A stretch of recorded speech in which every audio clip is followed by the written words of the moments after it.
Hey, this is Marilyn Gigliotti. Hey, this is Brian O'Halloran. Hey, everybody. My name is Scott Schiaffo, actor best known as the Chulies Gum Guy from the film Clerks. And welcome to Clerks Minute. You're listening to Clerks Minute. And I'm not even supposed to be here today.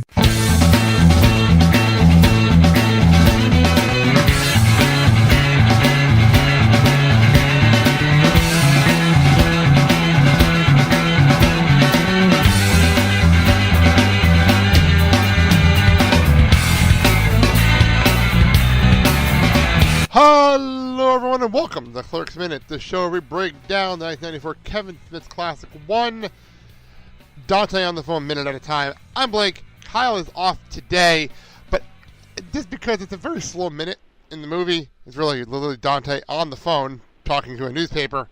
Instead of talking about the minute, I have a special guest on the line, and this man actually made is one of the directors of a documentary talking about Bob Hawke. And what's bringing him on is JJ Garvine. JJ, how you doing? Hello. How are you going today? I'm doing great. Is the podcast only a minute, or is that? You're not the only one to make that joke. I wasn't sure. No, it's fine. My main show, the Blake and South Show, my co-host over there keeps making fun of this format. So I remembered every single joke. Yeah, it's creative. It's completely creative.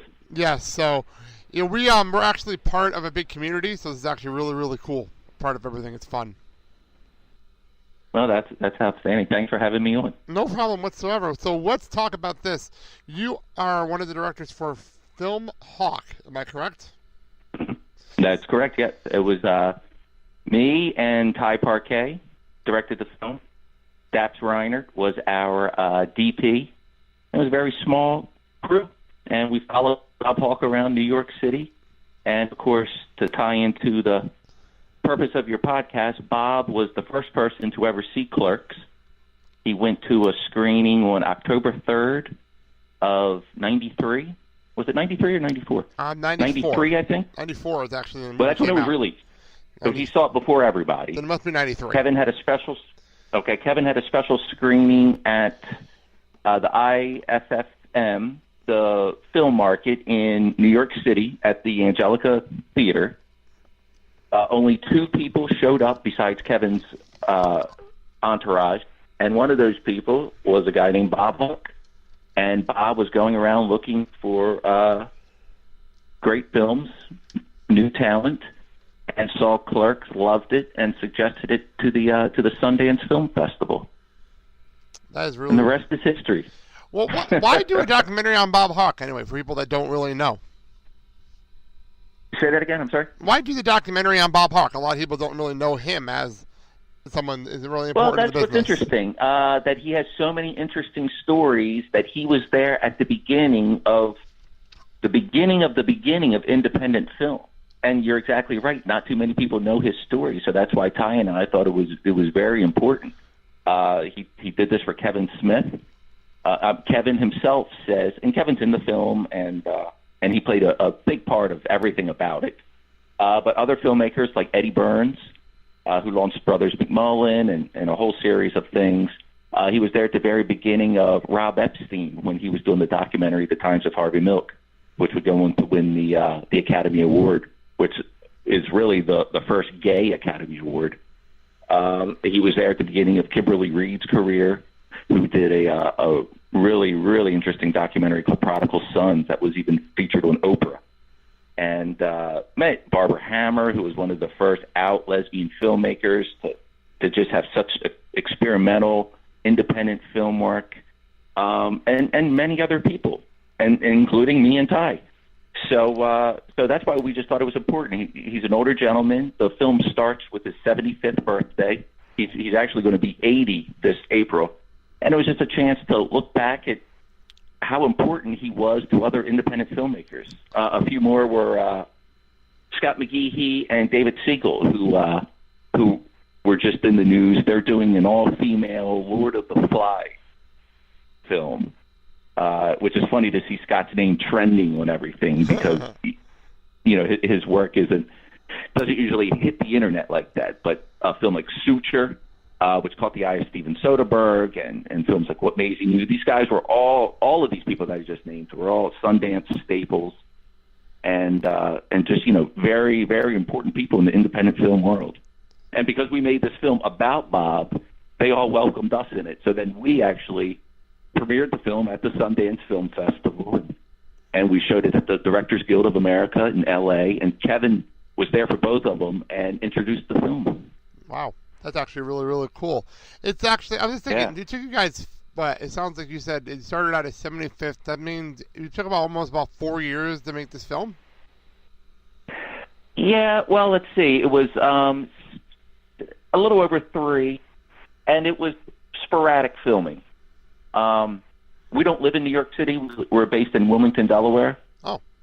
Bob is in New York, and everything that we filmed was New York. We actually did take a trip to Baltimore, Maryland, to the grave of Divine from the John Waters films, and it gave a chance to Bob to talk about early LGBTQ films, and we used Divine as kind of the springboard of that. So yeah, about 3 years. The point I was making, 3 years of sporadic filmmaking. So we would go into the city and hang out with Bob for a day, and then just kind of go away for a couple of months. And we would talk on the phone and email and such, and then we would go back.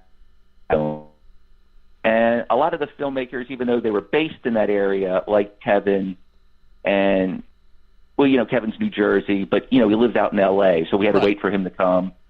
Rob Epstein, he's based out in San Francisco. We had to wait for him to come. Eddie Burns is in New York City, of course, but he had such a busy schedule. So it was basically just waiting around for people, and then just deciding what day to go up to film Bob and just walk around, see what we could do. Yeah, it's funny because and it's nice that it took so long. It's funny because you're naming all these people, and you're naming all these really, really talented people, and it must have been really hard to get all the people together, because that's a lot of talent to be involved in a documentary like this. Talented people, and I know I sound like I'm name dropping. That's fine. But here's the funny thing: it wasn't difficult at all to get any of these people interested, and we reached out to Twitter on practically, I think, all of them with just a single tweet. We'd like to be involved in a Bob Hawke documentary, and they all said, "Yeah, absolutely." Oh wow! It was basically just working around their schedule, but I mean, Kevin's tweet, which I actually printed and saved, he just wrote "absolutely," and it was that easy. And then once we had Kevin, I immediately reached out to Eddie Burns and said, "Hey, Kevin's doing this. You want to do it?" And he said, "Of course." And and here's my email. And we'd just meet up at different places all throughout New York, with the exception of Kevin. We filmed in his store in New Jersey. Of course you did. That's right out. Doesn't surprise me. Kevin, and if we want to talk about him the most, since it's the point of your show, wonderful, wonderful guy. I will never say a negative word about him. Like I said, he tweeted absolutely that he'd be part of the film. We go to his store. It was the day after Thanksgiving of 2012. Oh, my God. A Black Friday and a comic book store down. What? Yeah. He closed the store down on Black Friday. Wow, that's crazy. We get in there. There were a couple customers. He was chatting. He told, the store's all the comic book men, Walt and, all those guys. They're really there. They're really hanging out. And he was like, yeah, close the store down. They turned out the lights in the front. A lot of people say the part in our film of Kevin looks the best, and it's because we used the lighting from AMC because they were shooting Comic Book Men. So we got to use their professional lights. That's fantastic. And just a super sweet guy. He actually did our Kickstarter video after we filmed with him, which we were there for hours. I mean, we just had the best time in this, little comic book store.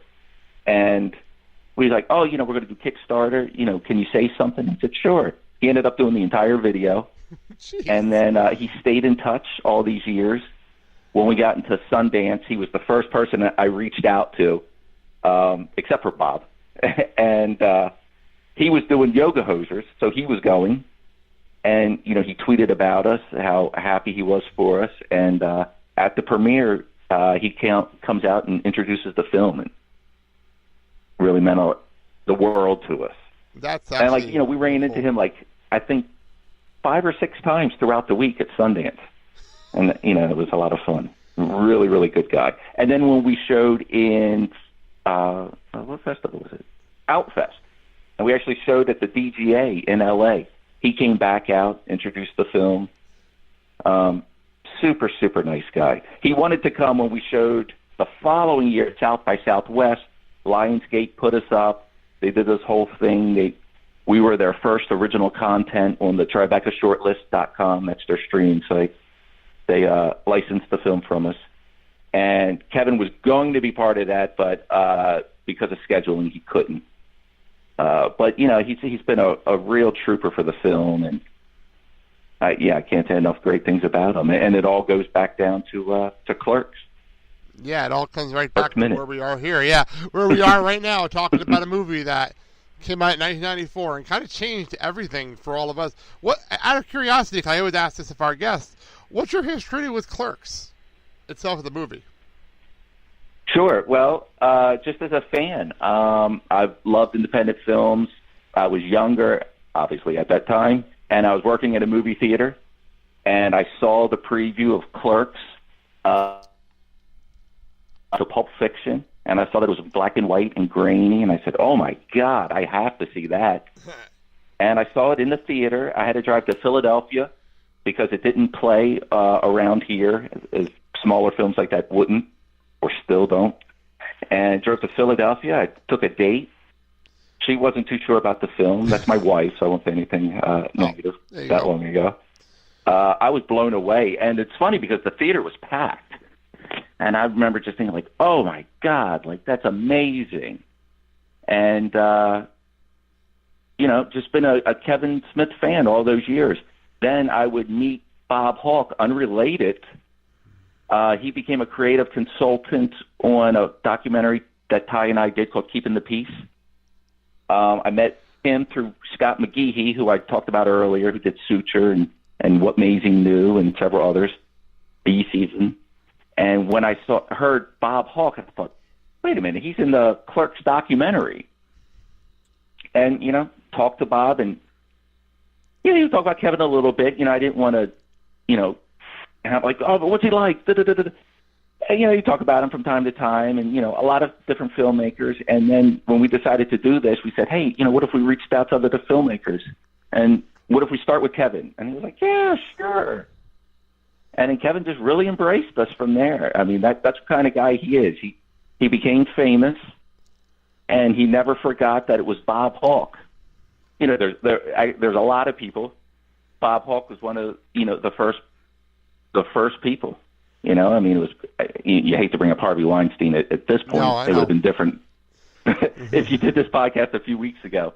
But, the people that were really there at the beginning for him, and it was the Sundance Film Festival, and it was the Angelica Festival, and the cast of Clerks, and Bob Hawke. And Kevin was nice enough to just be like, hey, I want to help have this story told because I owe my career to Bob. And, let's honor Bob's career.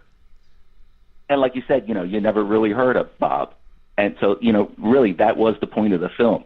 We used to say, no one would watch a documentary about Spielberg, which is funny because now there's a big one on HBO. But, his story, and he's great. No, you don't need to watch that to know, he did E.T. and Indiana Jones. All this stuff. And I'm not, busting on him. I haven't seen the film, but I'm sure it's amazing. But somebody like Bob, you have these stories that you don't know, and people that love independent film should see this story. And you can see it on iTunes and TribecaShortlist.com. It's funny you say that, and my favorite documentary in the last 5 years is actually a little-known Netflix documentary about voice acting. So, this is your voice, which is one of my favorite documentaries in the last 5 years because it is the behind the scenes that people don't know. And I love stuff like that. Exactly. I absolutely love it. And I will say this, and you say that Bob Hawk started with Kevin, and I told this story I think on our pilot, and I'll say it here again. Kevin. Well, Kevin started with Bob Hawk. Yeah, you know.